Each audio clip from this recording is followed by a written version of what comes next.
10th class. अस्सलाम वालेकुम। मुताला पाकिस्तान की क्लास में बाब अव्वल में हमारा आज का मौजू है वज़ीर आज़म मियां मोहम्मद नवाज़ शरीफ का पहला दौरे हुकूमत।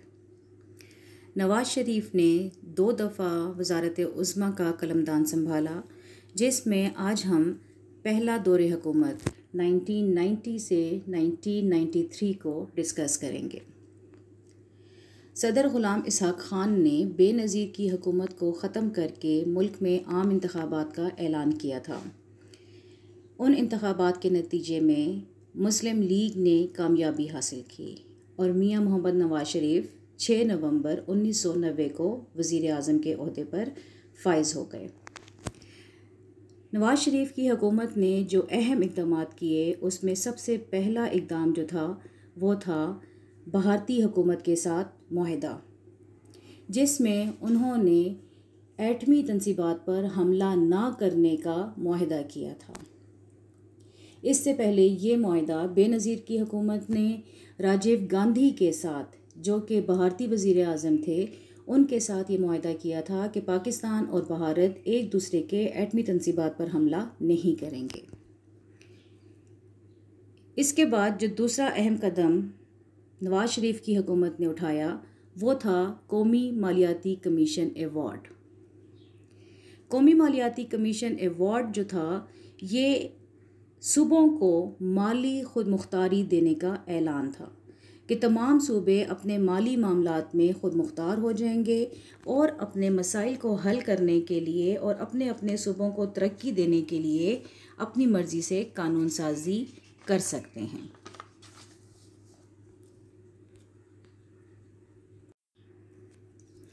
इसके बाद जो तीसरा अहम कदम उठाया गया वो था दरियाए सिंध के पानी की तकसीम का मसला।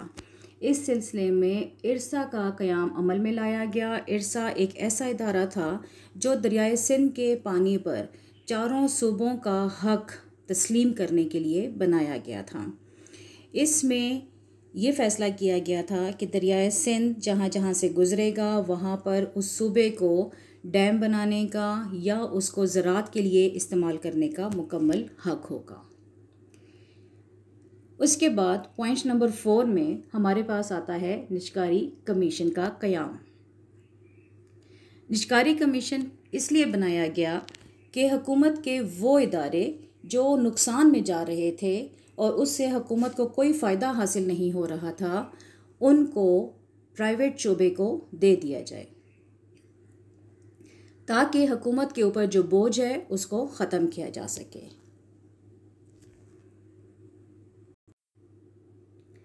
इसी तरह से हुकूमत का जो अगला कदम था वो था गैर मुल्की सरमायाकारी। गैर मुल्की सरमायाकारी को फ़रोग़ देने के लिए भी हुकूमत ने अहम इक़दाम किया था और इस सिलसिले में ये हुकूमत का 5वां अहम कदम था। हुकूमत ने ज़र मुबादला को बढ़ाने के लिए बरामदात में इजाफ़ा करना चाहा। बरामदात क्या होती हैं? बरामदात वो चीज़ें होती हैं जब हम अपने मुल्क में अपने कारखानों में ज़्यादा अशिया बना लेते हैं, वो हमारी ज़रूरत से ज़्यादा हो जाती हैं, तो हम उनको दीगर ममालिक को फ़रोख्त कर देते हैं, जिसकी वजह से हमें ज़र मुबादला हासिल होता है। हुकूमत के इस कदम की वजह से मुल्क को 12% बरामदात में इजाफ़ा हुआ और उसके साथ साथ गैर मुल्की सरमायाकारी में भी इजाफ़ा हुआ। गैर मुल्की सरमायाकारी क्या होती है? जब फ़ॉरेन इन्वेस्टर्स, जो बाहर के सरमायाकार होते हैं, जब वो हमारे मुल्क में आके सरमाया लगाते हैं, सनतें कायम करते हैं, मुख्तलिफ़ प्रोजेक्ट्स के ऊपर पैसा इन्वेस्ट करते हैं, तो वो गैर मुल्की सरमायाकारी होती है। इसके बाद हुकूमत ने अगला कदम उठाया नई ज़रई पॉलिसी का ऐलान। नई ज़रई पॉलिसी का ऐलान जब किया गया, वो इसलिए किया गया था कि पाकिस्तान एक ज़रई मुल्क है और ज़रई शोबे को तरक्की देने के लिए ये कदम उठाया गया था। इस सिलसिले में काश्तकारों को और किसानों को माली और गैर माली तरग़ीबात फ़राहम की गई। अब माली तरग़ीबात और गैर माली तरग़ीबात क्या होती हैं? माली तरग़ीबात का मतलब ये है कि किसान को जो है वो अवार्ड्स वगैरह दिए जाएं या उनकी माली मदद की जाए, और गैर माली ये हैं कि आप पैसे की शक्ल में किसानों की मदद ना करें, उनको मोटिव्स ना दें, इंसेंटिव्स ना दें, बल्कि आप उनको किसी चीज़ की सूरत में, जैसे आप उनको तोहफे के तौर पर ट्यूबवेल लगा कर दे रहे हैं, या आप उनको ट्रैक्टर ख़रीद कर दे रहे हैं, या आप उनको थ्रेशर दे रहे हैं, या आप उनको बीज मुफ्त फराहम कर रहे हैं, तो ये किसानों की माली और गैर माली मदद है। इसके बाद अगला कदम जो हुकूमत ने उठाया वो था शरीयत बिल 1991। शरीयत बिल 1991 कौमी असम्बली ने इस्लाम की बालादस्ती की खातिर मंजूर किया था कि हुकूमत के जो भी इक़दाम होंगे वो कुरान और सुन्नत के मुताबिक होंगे और इस्लामी कवानीन का ही निफाज किया जाएगा।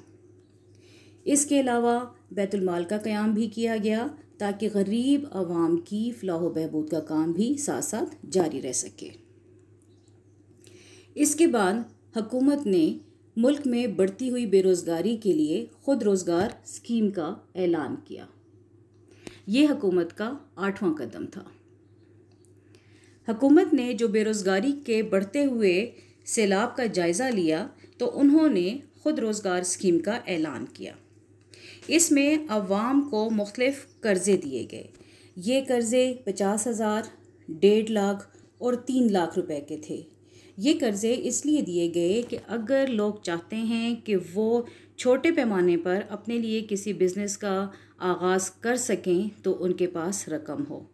लिहाजा छोटे प्रोजेक्ट्स के लिए आवाम को ये कर्ज़े दिए गए कि वो घर में बैठकर घरेलू सनतों के तौर पर या छोटा मोटा कारोबार करके अपने लिए रोज़गार बनाएं और अपनी बेरोज़गारी का ख़ात्मा करें।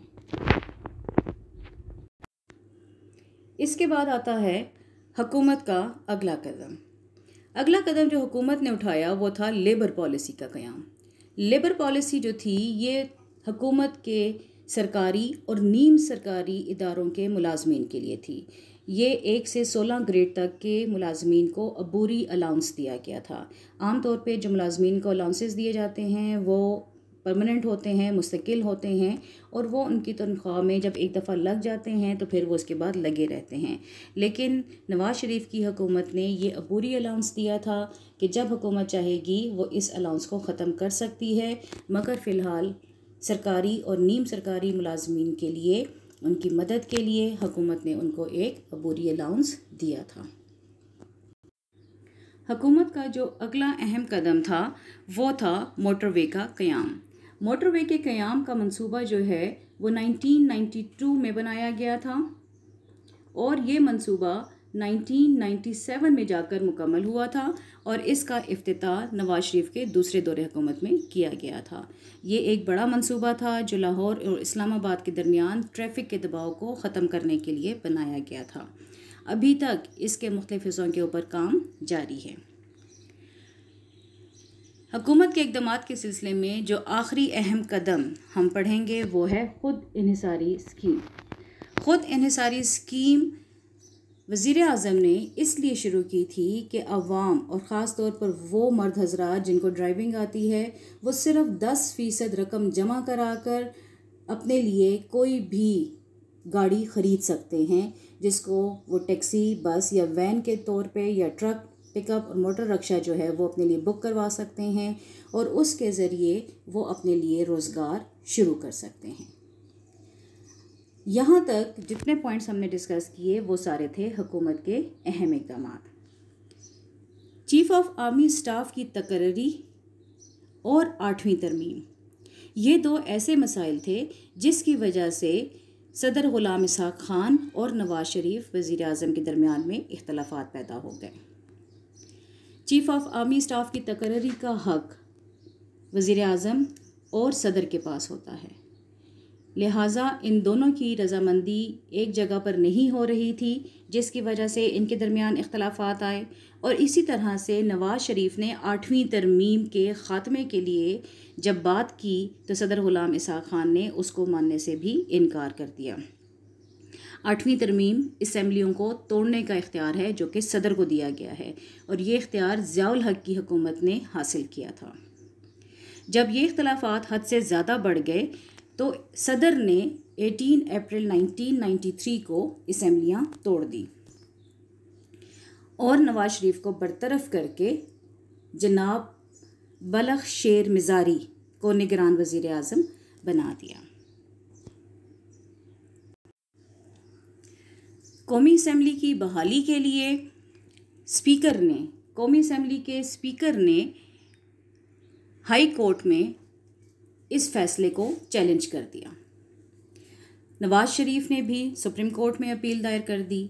आखिरकार नवाज शरीफ के हक़ में फ़ैसला हुआ और 26 मई 1993 को कौमी असम्बली नवाज शरीफ और उनकी काबीना को बहाल कर दिया गया।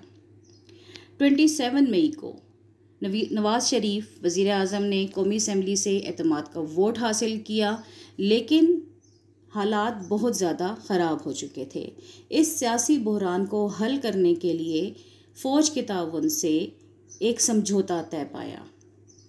इस समझौते के अहम नुकात में एक ये था कि सदर मुमलिकत असम्बलियाँ तोड़ देंगे।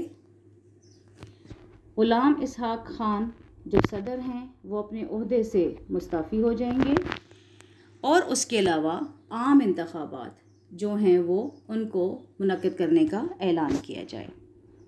इस तरह से इन 3 अहम नुकात के बाद इनके दरमियान में एक समझौता तय पाया। 18 जुलाई 1993 को सदर ग़ुलाम इसहाक़ खान ने असम्बलियाँ तोड़ दी, अपने ओहदे से मुस्ताफ़ी हो गए। यानी समझौते के दौरान जो पहली 3 बातें थीं उनमें से 2 बातों को मुकम्मल कर दिया गया। यानी सदर ग़ुलाम इसहाक़ खान ने असम्बलियों को भी तोड़ दिया और अपने ओहदे से भी मुस्ताफ़ी हो गए और नए इंतखाबात का ऐलान कर दिया गया। इस सिलसिले में सेनेट के चेयरमैन वसीम सजाद को कायम मकाम सदर बनाया गया और मोइन कुरैशी को निगरान वज़ीर आज़म मुकर्रर कर दिया गया। इस तरह से नवाज शरीफ के पहले दौरे हुकूमत का ख़ात्मा हुआ और उनके ख़ात्मे में जो हालात गुज़रे थे उन तमाम का तफसील से जायज़ा लिया गया। शुक्रिया।